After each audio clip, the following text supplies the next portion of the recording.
বৌদি তুমি কই কই? সকালবেলা মাথাটা গরম হয়ে গেল আমার। কেন কি হয়েছে? ঝুমা বৌদির ছেলে হয়েছে, পাড়ার সবাই কয় কি তোমার মতন দেখতে। আরে ভাইপো কাকার মতন দেখতে হয়েছে, তো সমস্যা কোথায়? সমস্যা তো ওই জায়গা না, সমস্যা তো অন্য জায়গায়। তুমি যে রোজ ডেলি আমার সন্ধ্যাবেলায় বলতে ঝুমা বৌদির বাড়ি আমি লুডু খেলতে আসি, তুমি লুডু না খেলে কি খেলাইছো সেটা তো আমি এখন বুঝছি। এই তুমি কি করছো? ওর হাঁটু কাঁপতেছে কেন? তোর আরো কত কিছু কাঁপতে, তুই খালি দাঁড়াই। Bye bye, tata, good bye. ভাবি, আপনার বুদ্ধিতেও আজ পর্যন্ত একটা মেয়ে পটাতে পারলাম না। আমি আপনাকে বলছিলাম না, মেয়েদের দিকে এমন ভাবে তাকাবেন যা দেখে মেয়েরা ওড়না ঠিক না করে মাথার চুল ঠিক করবে। আমি তো সেইভাবেই তাকাই, কিন্তু আমাকে দেখে মেয়েরা পার্স লুকায় কেন?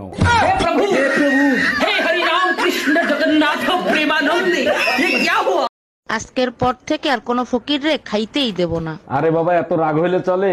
কি হয়েছে আমারে বলো। কালকে এক ফকির রে খাইতে দিছিলাম, সে আজকে আমার একটা বই এনে দিছে। কিসের বই এনে দিছে? রান্না শেখার বই।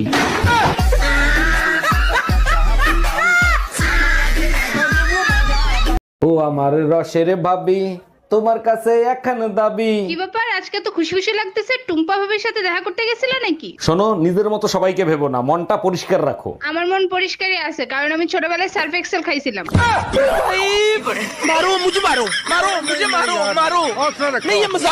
অরুণ ভাই, অনেকদিন পরে দেখলাম, কেমন আছেন আপনি? জি ভাবি, ভালো আছি। আপনাদের বিয়ের বয়স তো অনেক বছর হলো, তা আপনারা বাচ্চা কাচ্চা নিচ্ছেন না কেন? বাচ্চা নিলে তো ফিগার খারাপ হয়ে যাবে, তাই ভাবতেছি বাচ্চা অ্যাডাপ্ট করব। হাজবেন্ড থাকতে বাচ্চা অ্যাডাপ্ট করবেন? সত্যি করে বলেন তো, ভাইয়ের অ্যাডাপ্টার ঠিক আছে তো?